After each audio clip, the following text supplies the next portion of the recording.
AFR On Demand is brought to you by Breck Golf. Try Beaver Creek today, just 20 minutes from downtown Baton Rouge in the Zachary area. They've got a PGA Tour driving range, a short game practice area, 30 to 40-yard practice shots. It's a great place to chip and putt and practice if you don't have time for a full round. Book your tee time today, golf.breck.org, golf.breck.org.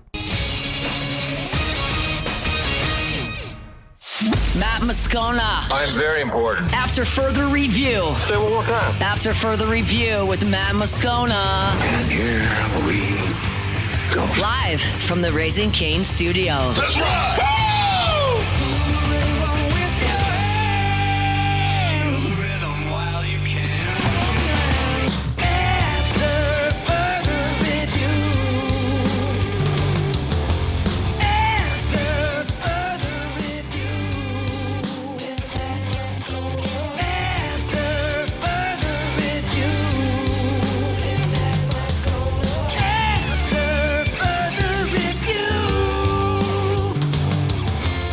Welcome aboard. Glad you're with us. It's AFR, presented by Goodwood Midsexual Wellness. We are here today live in Houston at the Post Oak Hotel for the Paul Bear Bryant Awards. And it's pretty incredible to, the first time here, it's been pretty incredible to see all this play out the way it has. We've already had a great opportunity to visit with a lot of coaches, and they're going to continue coming through. And actually, as we start the show here today, we're going to have the great fortune to be joined by Coach Joey McGuire of Texas Tech, who he's chatting with Bob Chesney from UCLA, who we just finished talking to. So as soon as they finish chatting, Coach McGuire will join us here.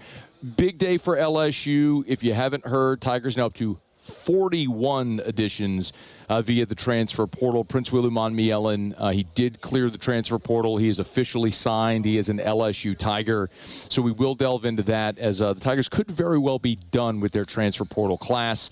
And we'll wait on one more potentially with Jordan Seaton. So we'll see if they can land that. But as we do start here on this Wednesday edition of AFR, we're very pleased to be joined by the head coach of the Texas Tech Red Raiders, Coach Joey McGuire. Coach, it's a pleasure. Great to meet you, man. Yes, sir. Matt Moscona, we're in Baton Rouge and all over Louisiana. We appreciate you. Were y'all just talking portal class? Do you want me to? I'm just kidding. I'm messing with you. Well, you know, I'm going to ask you about your quarterback at some point here. Yeah. But what were you going to say? No, I'm fascinated. Man, Lane's a machine, man. I really appreciate.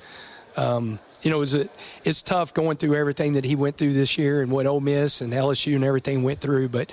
Man, whenever it comes to evaluating talent, he's got a lot of good people around him. They do it at a really high level, and I mean, if we're ever looking at a kid and they've offered him or they're talking to him, we're doing the same thing because he does do a great job of evaluating players. So that's a real thing. We're coached, so they offered, we're in it? Well, yeah. Like, there are some guys that traditionally, especially whenever this world changed, I have not been in college football very long.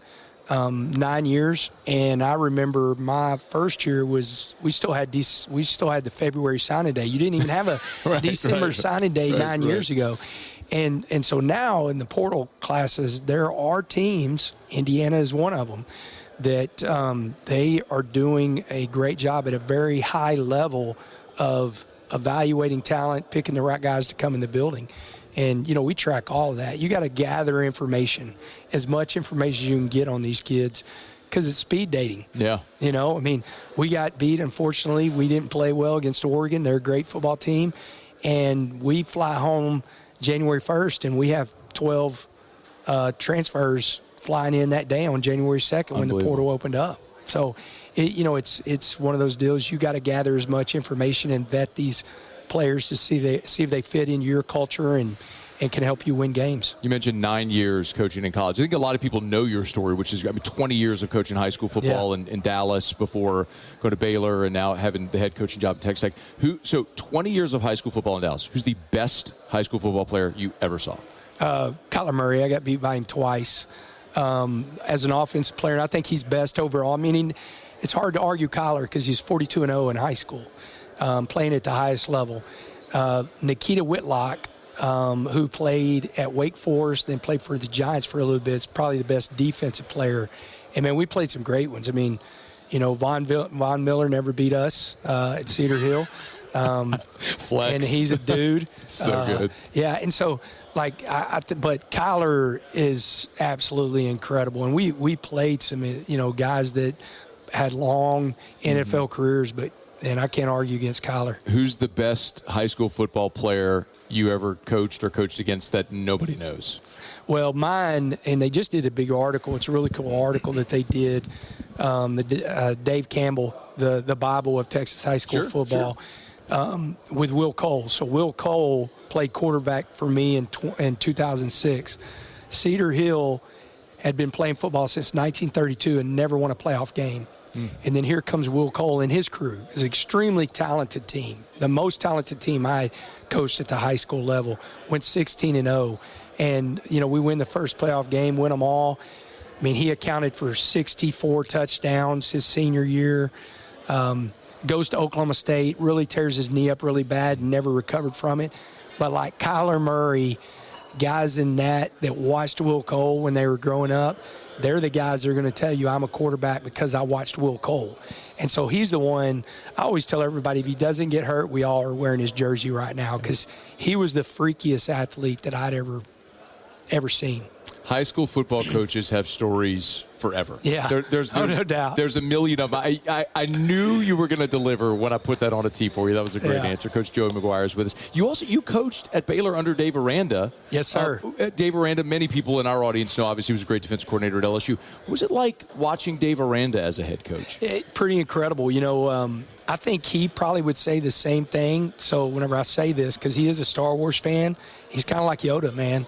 Like you gotta, and he's quiet whenever and then he can get geared up whenever he needs to get geared up, and I learned a lot. I've been really fortunate. I've coached for three coaches. Robert Woods, he's in the Texas High School Hall of Fame.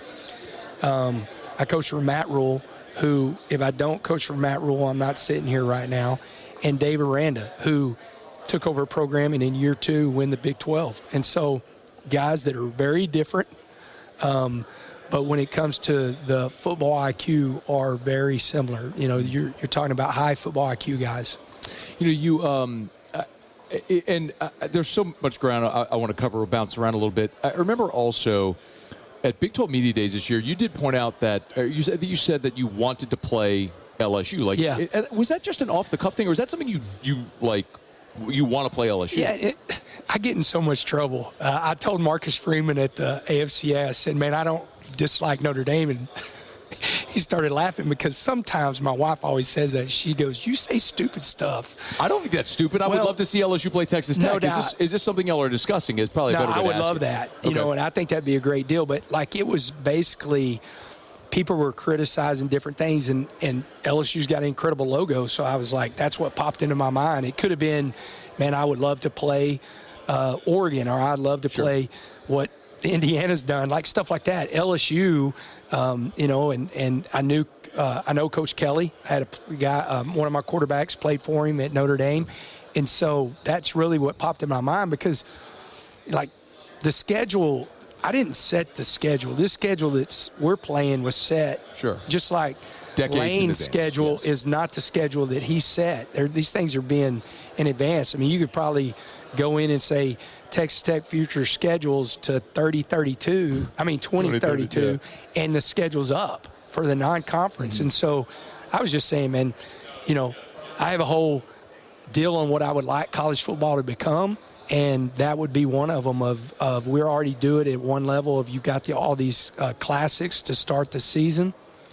I would love for all the bowl games to start the season, and you're playing the bowl select who you're playing game 1. I think that'd be great for college football. I promise you every one of those bowls would be sold out, and nobody would opt out. True. And so what a great way to start the season, and it'd be cool Texas Tech and LSU playing. What would you like college football to become? You said you have this whole thing. Give me the bullet points. So that's one, because I think as we expand the playoffs at some point, you're going to limit the importance, or not the importance, I don't want to say that, but you're going to limit some bowls just because you're going to be having more playoff games. But this is crazy, man. like the national champion is going to be crowned January 25th next year. That's ridiculous. That is ridiculous. Like, one, everybody plays 0 week. So we move that up. That becomes week 1. In the state of Texas in high school, we actually did this years ago to where you had a 0 week in week 1, and we just moved everything up to week 1 so you could finish the state championship before Christmas. But I'm playing, I keep the 2 byes. It all depends on the expansion, if we have conference championships or not. But if you have, let's just say this year, you would have had the conference champion on Thanksgiving weekend. Sure. You would have played round 1 the next week, and then guess what? Just You're like they on do in the news. NFL, every 7 days. Like, Oregon kicked our tails. But gosh dang, I wish I wouldn't have had to wait 25 days to play the game, because look at any other offensive game we played and find a game that we played like that. If you look at it, the only team that's won a bye is the team that just won the national championship. They proved they were the best in the country, and they were the only teams that have been able to handle the bye. Everybody else were 1-7 whenever it comes to the bye. I think one reason it's not the bye, it's how long you have to play between games. You lose so much momentum. You lose so much rhythm. I didn't think that was going to happen. I didn't want to use that as an excuse. I'm using it right now as an excuse. I think it's ridiculous, too. Here's another thing. I think there's a difference between an excuse and an explanation, too. I appreciate that. Here's the thing that people aren't factoring in, too. The leases of my seniors, they were up. We were fixed to have to extend leases or find places. Like apartments? Those guys, yeah. Oh. Because they're done. The semester's over, The sure. semester's over. We're playing into the second semester on a sport that's supposed to be played first semester. If you moved it all up, you would play the national championship on January 1st. The portal opens up on the 2nd. Everybody's playing by the same rules as far as time-wise, that you're not having to deal with other stuff. Joey McGuire for commissioner. Say it right here. I'm in, man. Let's go. I mean, it's totally doable. I'll be curious to see if the powers that be in college football, how long it takes to get to that level. Yeah. Okay, I know we're short on time. I want to ask you about Brendan Sorsby. LSU and Texas Tech had a very heated battle. But you're right, the speed dating, it's like, it's a week. It's not 2 years of a high school recruitment. It's like, it's a week. So how did you do this? One, you beat the portal king. I'm going to tell you, man, I was nervous because a lot of times we've been really lucky/strategic on if we get a kid in and we want them, not let them leave Texas Tech. And he said, he goes, Coach, I gave Coach Kiffin my word that I would come on a visit. And so I want you to know I feel really good about where we're at, but I'm going to go on that visit. And he called me whenever they were literally getting on the plane, and he said, Coach, I'll call you tonight with my answer. I promise you. And he did. Like everything he said he was going to do, as far as like, you have my word that I'm not going to make a decision here or there. I'm going to get with my family. We're going to make it. This is whenever I'm going to call you. He did it, and that was a big get because we did not expect to go in the portal for a quarterback. When Will Hammond blew his ACL, you just in this day and age, the amount of resources that are being poured into rosters, you just, like, Will is going to work his tail off to get back, but you never know whenever it comes to an injury like that when he's going to be back, and we just couldn't take that chance that he wouldn't be back. Yeah. Coach Joey McGuire, we're out of time. I know you've been generous. I think we've gone long, actually, with you, but we do appreciate it sincerely. And let's see a game with the Red Raiders and the Tigers. If not, awesome. in Lubbock or Baton Rouge, somewhere along the way in the playoff. If we play this year, then we're both really happy. Wherever it is, if y'all are playing the Tigers, I promise you I'll be there, and I'll run you down. I appreciate it. So yes, sir. It's our pleasure, Coach. Thank you so much for a few minutes. That is Texas Tech head coach Joey McGuire. It is after further review. Let's knock out a quick break here as we get started. We are at the Post Oak Hotel for the 40th annual Paul Bear Bryant Awards. We got a ton to get to today. Philip Fulmer, Virginia coach Tony Elliott, Bob Chesney of UCLA. We have a ton to get to. I'm glad you're hanging out with us here at AFR. AFR. GLO, glowresources.com, glowresources.com. They are complete employer solutions. It's Glow Resources and glowresources.com. If you are looking to make your business more profitable in 2026, and why would you not be?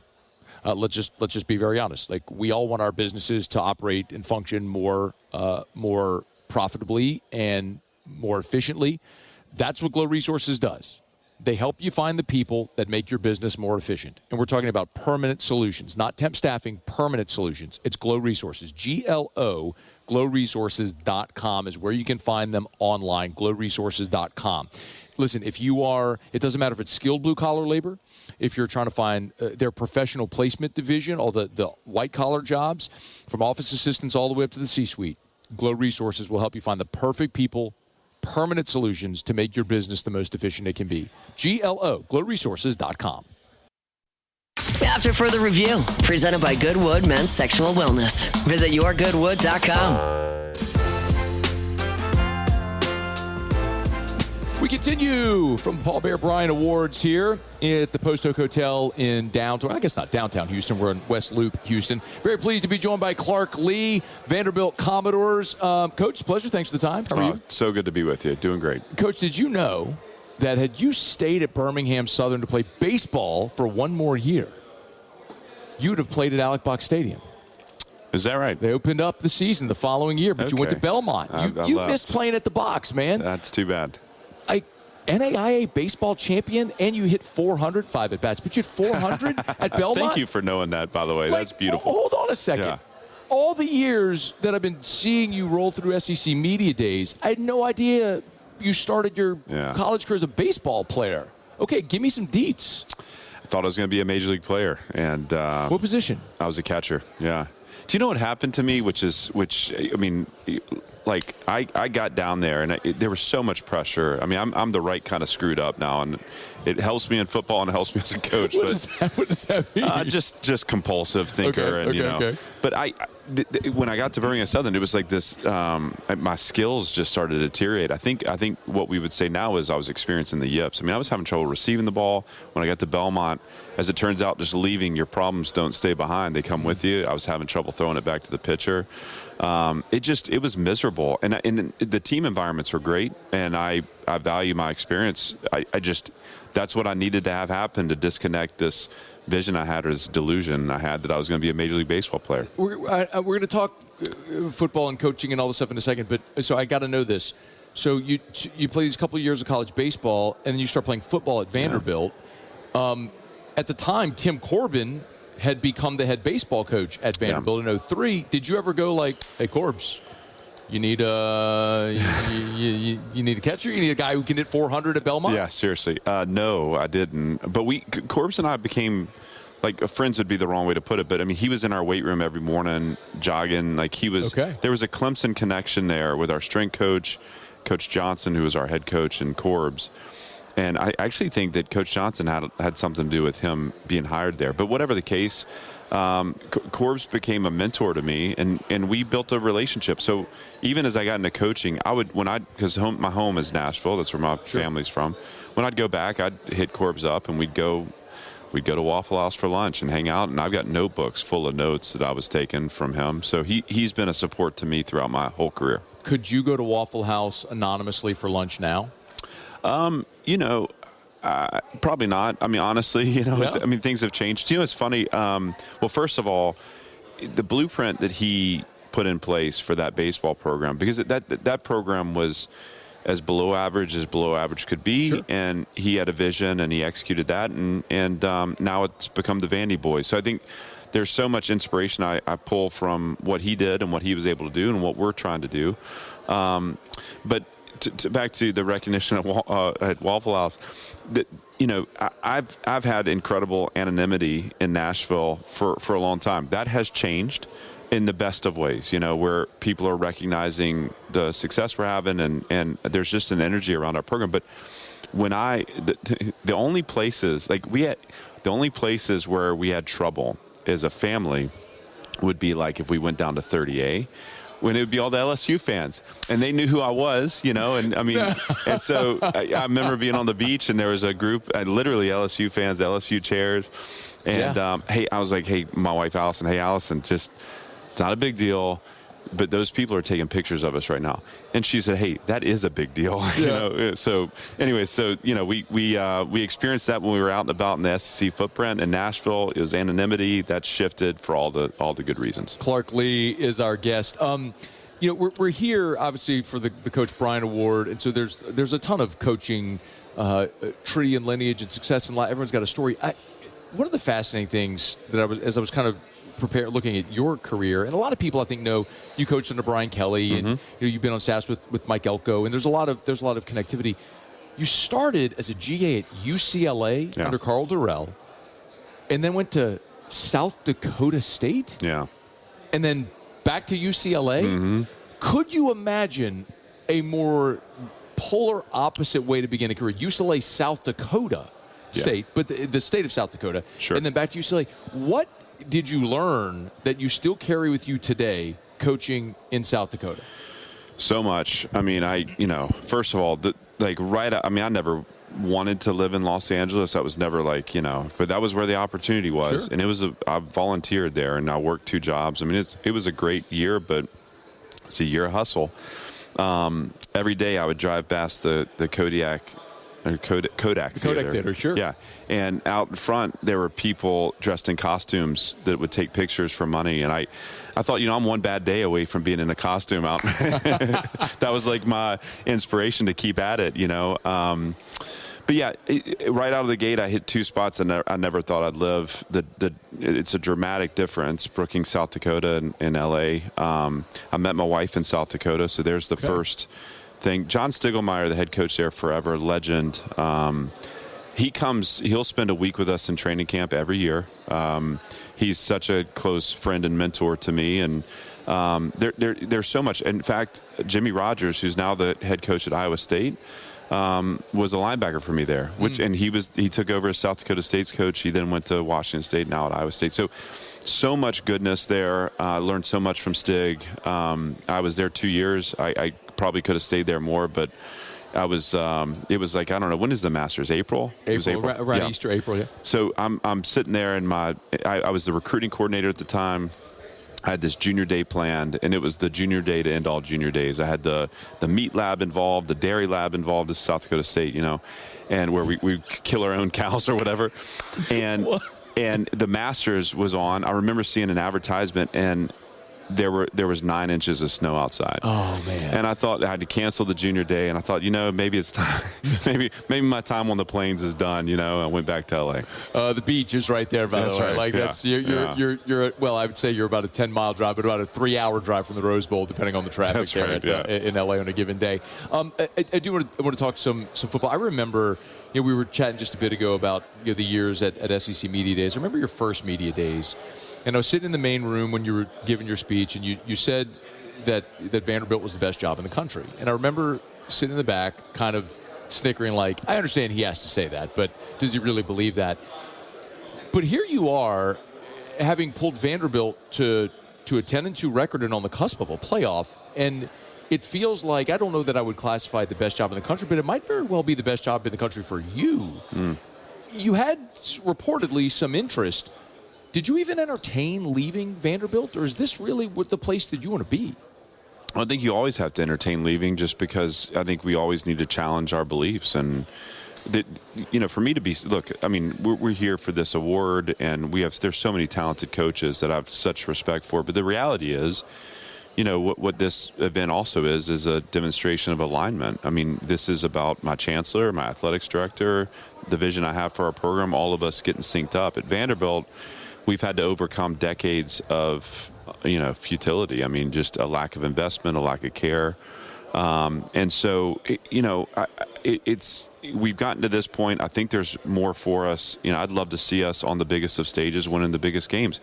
We have work to do to get there. The thing that I went through this fall, where you're working on an extension or a new contract, and you're also kind of entertaining these other potential places, is we have such deep roots at Vanderbilt. We've worked really hard to establish something that we care about. You cannot just excavate those and plant them somewhere else. So the team and that work we've done means so much to me. As so long as there's alignment from top down and everyone has the same vision for the success we're aiming for, I want to be at Vanderbilt for a really long time. But, I think it's always worth challenging that and making sure, because at the end of the day, when I'm in my belief and I feel like the mission's supported and we're rolling, I can handle results and shifts in the wind. It's a matter of being fulfilled.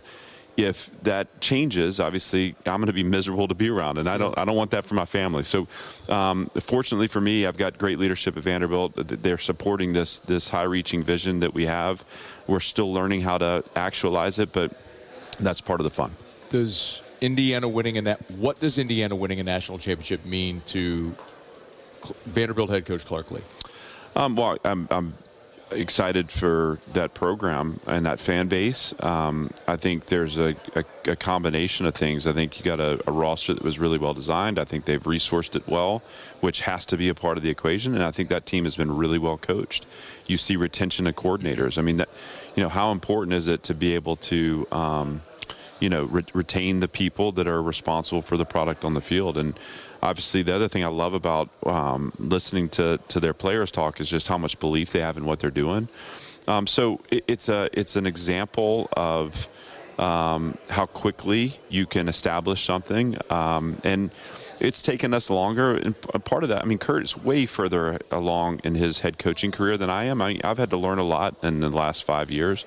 I hope that I'm stepping into higher performance in my role, because that then unlocks performance for other people. But I'm really happy for Indiana, and I think it's a statement of what's possible if you're designed well, resourced well, and coached well. Amen. That's a great thing for college football. There is accessibility for everybody. It can be done.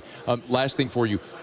There's all the conversation about what a playoff structure may look like. Yeah. For Clark Lea, if you could choose, what would be that perfect structure? Well, without going too creative, I think to get to 16 would be awesome. And I think 16, and it's just the top 16, and now I think the next conversation would be, what does it look like to determine who the top 16 are? I think we got to remove the human elements of this and try to come up with something that's some type of algorithm that tells us relative strength of schedule and all those things that gives us the best 16 teams. Once you do that, I think you can't make a lot of excuses, and it gives the people that deserve the chance to compete for it all, that gives them the chance. Look, we let Miami in at the last breath, and it's hard to argue that they're not one of the two best teams in the country. And so let it be played out on the field. Let's in my mind, the automatic bids are cheap ways to protect. I think there is no safety here. Let's make it dangerous. You got to earn your right to be one of the top 16, and then you get a chance to go fight for it all. Clark Lea stole my notes. Let it be known. He did it when he was on the beach at 38. That's right. It's a pleasure. Thank you so much. We always appreciate the time. Yeah. I know it's a busy day, so thanks for stopping by. That's great. Great to be with you. That is Vanderbilt head football coach Clark Lea. We're going to knock out a quick break. We're going to continue here from the Post Oak Hotel. We're here for the Bryant Awards in Houston, and we'll continue on. It's AFR. After further review. Brought to you by Gordon McKernan Injury Attorneys. Get Gordon and get it done. Get Gordon and get it done. As we always say, if you've been injured in an accident, it's not your fault. Do what injured people in our state have done for 3 decades. Go to getgordon.com, getgordon.com, get Gordon and get it done. Gordon and his team, they have attorneys all over the state of Louisiana, so no matter where you are in the state, if you go to getgordon.com or you call 888-8888, 888-8888, there is an office near you. So, look, one of the worst things that could happen if you're in an accident, nobody wants to travel. So an easy thing to do would be just call Gordon. Their team of attorneys will be there to help you. It doesn't matter if it's a car accident, if it's a big truck wreck, if it's workers' comp, if it's any type of accident where you were injured, it's not your fault. Gordon can help. Of course, so philanthropic as well, the many different ways they give back to the communities that they serve. You can always go to GordonGives.com to learn more about that. You know what to do. Get Gordon and get it done. After further review, presented by Goodwood Men's Sexual Wellness. Visit yourgoodwood.com.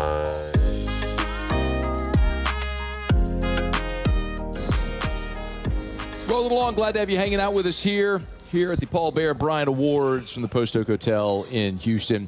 And Coach Jerry Mack of Kennesaw State's good enough to join us here as we continue on. Coach, it's a pleasure. How are you? No, I'm great. How you doing? I'm doing fantastic. And I was a little unknown of this, but you just told me. So former Woodlawn Panther, LSU Tiger, Syracuse Orange quarterback Rickie Collins is now your guy. What attracted you to Rickie? Oh, man. So, I recruited Dylan Sampson a few years ago. When I was you saw my note, man. But so I used to go by Woodlawn a ton.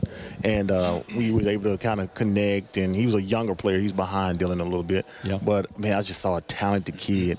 And so we lost our quarterback to Syracuse by coincidence, and just had a chance to get on the phone with Rickie and just kind of talk through, what happened there and, ups and downs, obviously, last season.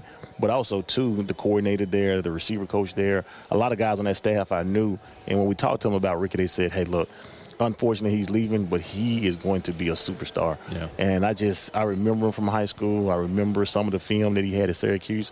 I mean, I couldn't do anything but just shoot my shot. It's so interesting too, because you talk about a guy like Rickie Collins, who was good enough to get an LSU offer, goes to Syracuse, lands at Kennesaw State. And Coach, I look at it and I go, this is one of the great things about the transfer portal era, is maybe in another era, a guy like Rickie stays at LSU and just waits, but now. My goodness, how a guy like that could elevate the program. I guess the way to ask this question is, there's so much conversation about is the transfer portal and multiple transfers good for college football. You're coming from a perspective that's not one of the Power Four, however you want to phrase it, one of the Power Four leagues. What do you think about the portal era and the movement of players? Yeah, I think it's just like everything else. It's just like drinking alcohol, right? Like having a drink here or there isn't harmful, but when you start to abuse it, that's when it causes a lot of issues. And I think it's the same way with the transfer portal. There's nothing wrong with a young man transferring once, heck, even twice, because you don't know what the situation is. But I do think there should be some kind of limitations on the transfers, especially if he hasn't received his undergraduate degree yet. Okay. Because it's still the purity of going to college to get the bachelor's degree. So if they haven't received a degree, there still should be some kind of stipulations put on there.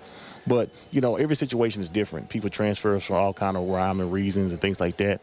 But, hopefully Rickie's situation, didn't have success at one stop, and now he is close to graduating as well. And that was one of the things he was adamant about, him and his family. We want to get the degree. What, every coach, no matter where you are, you have to have a philosophy of how you build your roster. And I think one of the interesting things is with so many transfers, maybe you're not seeing as many high school kids get an opportunity. What is your ratio, high school portal, of how you, or is there one? Yeah, for us in our place, it's different strokes for different folks from a standpoint of what that percentage has to be. But we're going to always try to sign, out of our signing classes, we're going to try to sign at least 30 to 35% be just high school guys. I think this year we signed 13 and got maybe one more kind of down the pipe, potentially on National Signing Day. But we'll probably have out our signing class this year, it'll be probably about 14 high school true freshmen to come in. The key is to try to get those guys now in January at the mid-year. I think that is what has changed about college football I've seen in the last probably 4 or 5 years. There are a lot more early graduates in high school than there ever has been. Is that a good thing? I really do think it is. When you talk about trying to get a young man an opportunity to get acclimated to college life, get a young man acclimated to how you go about doing business, it gives him an opportunity to really play as a true freshman, to be honest with you. And because of the lay of the land has changed so much as well, where guys are transferred after 1 year if they have an opportunity. At least they're still early in their career where they're just taking general ed classes. And now when they transfer into a university, if they transfer after 1 year, all of those classes will probably transfer over. How do you feel about, because another thing that's happening more is young people reclassifying to get to college early. How do you feel about that? That is yet to be seen. The jury's, to me, still out. I do still think that from a maturity standpoint, I think that could be tricky. You're talking about a young man that maybe enters college at maybe 17, maybe 16. That may be a little too early, just depending on how mature that person is. So I just think it depends on the person. Yeah. Coach Jerry Mack, Kennesaw State is with. Who'd you grow up rooting for? You're from Memphis, right? Who'd you grow up rooting for? So I was a University of Tennessee fan, and I was a University of Florida fan. Okay, I'm sorry, what? How in the world did those wires get crossed? Obviously being in Tennessee, being from the state of Tennessee, I grew up doing my high school years were Peyton Manning and T. Martin. Sure. So, University of Tennessee was rolling pretty good during that time. And I played, receiver pounds ago. So, I love watching I love watching Danny Wolfel and those teams of Steve Spurrier in the late 90s. What about NFL? Did you have an NFL team? Probably San Francisco 49ers. I grew up during that era where the 49ers were really good. Proximity to New Orleans, no Saints? Well, when I was coming up in the 90s, the Saints just weren't. I know they really stunk, but if your team is your team. That's why I hate the 49ers. They've been in the same division in 20 years, but it doesn't matter. I still hate them because Joe Montana and Steve Young beat my team all the time. Coach, you got to be loyal. You do. It's all about the climb, Coach. Yeah. It's about the climb. Great season this year at Kennesaw State going 10. You all played Indiana. Yeah. Give me an impression of playing Indiana this year, knowing they would go on to win the national championship now. When we played them, obviously we didn't really know what to expect. Like a lot of these teams got a lot of new players. I think Fernando, that was his, probably second game at University of Indiana. But the biggest thing that I came from that game seeing is, being my time in the SEC in 2022, we finished 5th in the country and played in the Orange Bowl and all that good stuff at Tennessee. I remember thinking, man, this team, that Indiana team was built very similar to those SEC teams that were good, like Georgia when we played them that year in Alabama. They were powerful. They were strong. They had perimeter guys that could make plays, and the quarterback was elite. And what you saw with him, in my opinion, is you kept seeing him getting better and better. When you look at his game one when they played Old Dominion, and then they played us the second game, and then as the season kept progressing, statistics just kept going up and up. He got more comfortable in the system. He just kind of progressed throughout the season. And very similar to how we tried to do with our team. We tried to make it a point. We tried to get better each game. And we had some quarterback back and forth early in the season. And as we locked in and got settled in a quarterback, that's when we kind of took off a little bit and changed the dynamics of everything. You mentioned you got Rickie Collins. You mentioned you recruited Dylan Sampson when you were at Tennessee. Are there pockets of Louisiana that you like to recruit at Kennesaw? I do. I've spent time, been doing this thing 20 years. I've always kind of dabbled and dabbed at some places that I've been in the state of Louisiana. We signed some players everywhere I've been. They're from that state. So we've always kind of had a look and kind of kept an eye on some guys in that area. You were with Jacksonville as well in 24, correct? Mm-hmm. Yes, sir. You had a couple LSU guys there, some defensive linemen there on the Jaguars.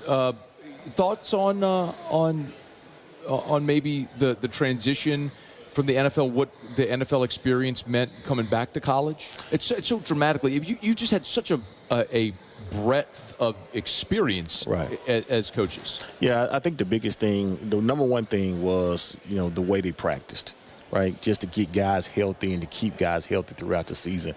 In NFL, there was a lot of walkthroughs. I mean, you're walking through, you're meeting, just time, full speed, doing things, even OTAs. That's not a physical, it's not like spring practice in football. It's spring practice-ish, but there's no contact going on in those OTAs in the month of May and June and things like that. So just adding some of those philosophies to our college game, trying to get more work done without as much impact, and just being very intentional about how we went out there and practiced throughout fall camp as well. That was really important to me. Took a lot of those things and the way we do that from Jacksonville. Last thing for you.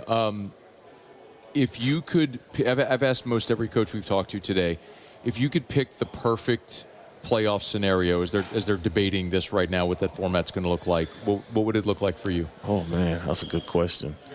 The regular season makes it tough. I think the expansion of more teams would definitely be one thing I would definitely take a look at, right? But I do think, to be honest with you, a G5, G6, however you want to look at it, playoff, along with a Power 4, Power 5 structure, whatever. I don't think that's a bad idea, just to be honest with you. I do think, when you look at the revenue share and, what teams of our caliber are playing with and teams of other calibers playing with, there is a distinct difference. And there are always going to be levels and layers to it, but it's so dramatically different to me. I do think that if you had one national championship in both arenas, I think that has some merit. I am all for Jerry Mack to be the commissioner of college football. Then I think I just told Joey McGuire the same for him. Not like it's amazing. Like, you all have the answers. Why don't the people making the decisions listen to all of you? You have the answers. Coach Jerry Mack. Coach, it's a pleasure. I know it's a busy day. Thank you for taking some time to sit with us. I appreciate it. You guys. Okay, sure. Fantastic. It is After Further Review. We are here live in Houston, Texas at the Paul Bear Bryant Awards ceremony. We're going to roll along. Earlier we had a chance before we even started live to chat with Coach Bob Chesney, with Coach Philip Fulmer, Tony Elliott from Virginia. I think we're going to have an opportunity later to chat with Curt Cignetti, Mario Cristobal. Dan Lanning is supposed to be here as well, so we'll continue and roll on throughout the day. We are brought to you by Lee Michaels Fine Jewelry, lmfj.com, lmfj.com for Lee Michaels Fine Jewelry. 9 locations, 2 in Baton Rouge, New Orleans, Lafayette, Lake Charles,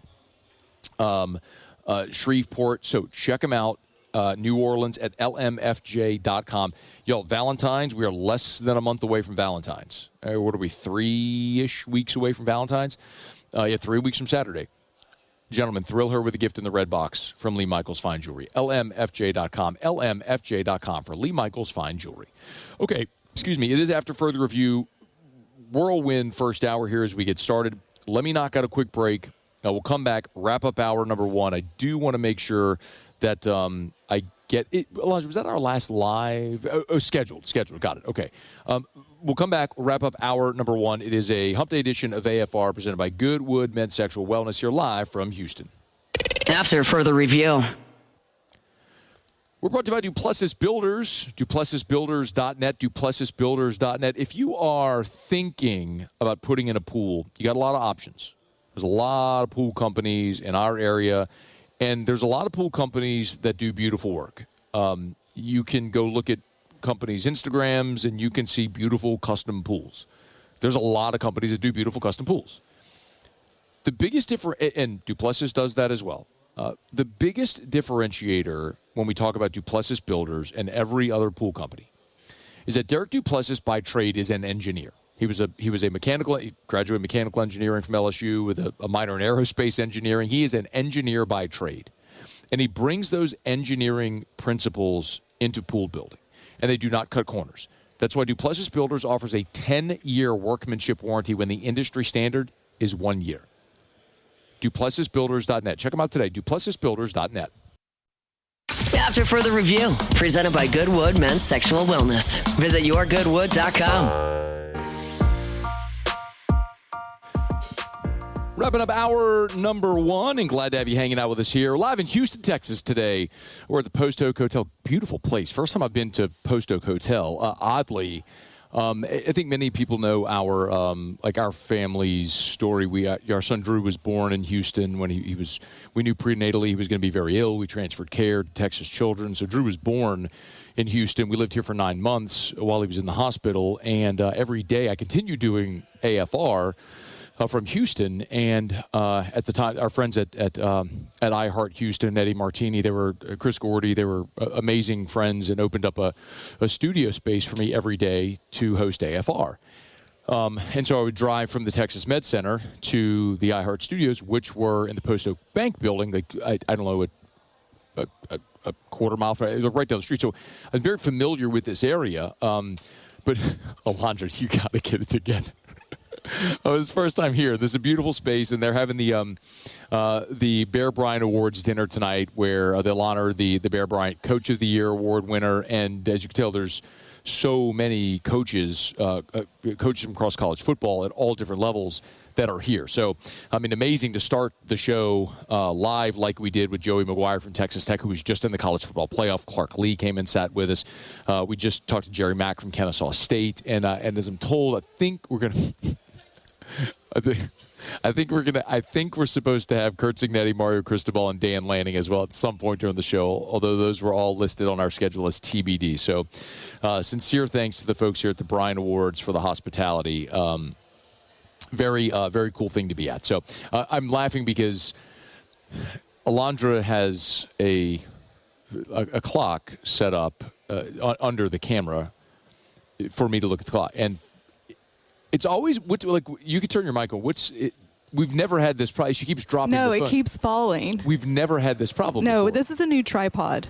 Oh, So I different haven't- camera. yeah. Oh. Right. Okay. So- you know what you can do is you could put it on top of the camera, lean it up against the viewfinder. I thought about doing that, Yeah, no, you're but good. I didn't want it to... Nope, it's going to be fine. It's going to be fine. It's going to be fine. Is it? Okay. We got it. Telling you. So I was just holding it. Ain't my first rodeo there, Delandra. It's after further review. We're glad you're with us. So we have had the opportunity today to speak to Bob Chesney from UCLA, Philip Fulmer, who will be honored tonight, Tony Elliott from Virginia. We're going to get to all of those conversations. We're also going to talk a lot about Prince William Miellen, Jordan Seaton, and the latest there as we move throughout the show. We are brought to you by the Williamson Eye Center, 924-2020, 924-2020, 924-2020, or go to williamsoneye.com, williamsoneye.com. You want to ditch your contacts and glasses forever, the Williamson Eye Center can make it happen. Just go to williamsoneye.com to schedule that consultation with Dr. Blake Williamson. Change your life today. It's not every day that we can do something where we actually change our lives. Giving yourself the gift of sight, to never have to shove contact lens into your eyes, to never have to grab the readers off the top of your head or off your shirt or your jacket or wherever it may be, leave them by the nightstand, just to be able to see. It's an amazing gift. The Williamson Eye Center can make it happen. 924-2020 or williamsoneye.com. All right, y'all, it is after further review. Let's get you caught up on national headlines with SportsCenter. We'll come back, and I want to take a moment and kind of get caught up and give some reaction to LSU's portal class, which seems finished, but maybe one big more. AFR. We're brought to you by Rouse's, the official supermarket of the New Orleans Saints. Rouse's.com, Rouse's.com. The official supermarket of the New Orleans Saints is Rouse's. Was so thrilled yesterday be in Gramercy to see so many of our listeners and friends who came out for the grand opening of the Rouse's Gramercy. Recently, we told you Rouse's acquired 10 stores that they were converting from another chain into Rouse's stores to continue to expand their footprint in Louisiana. Now 76 Rouse's locations from Lake Charles to Orange Beach and points in between. I want to remind you, y'all, of course, it is king cake season. So, of course, if you want your king cake, all the flavored king cakes, or your plain Jane cinnamon like me, go to Rouse's, get your king cakes. But also, Rouse's can ship your king cakes anywhere. So if you have a client, a customer, a family member, a friend, a relative, someone who lives out of state, you want to give them a taste of Carnival, go to Rouse's.com, Rouse's.com, Rouse's.com. Rouse's, this feels like home. At Arizona State University, we're bringing world-class education from our globally acclaimed faculty to you. Earn your degree from the nation's most innovative university. Online. That's a degree better. Learn more at asuonline.asu.edu.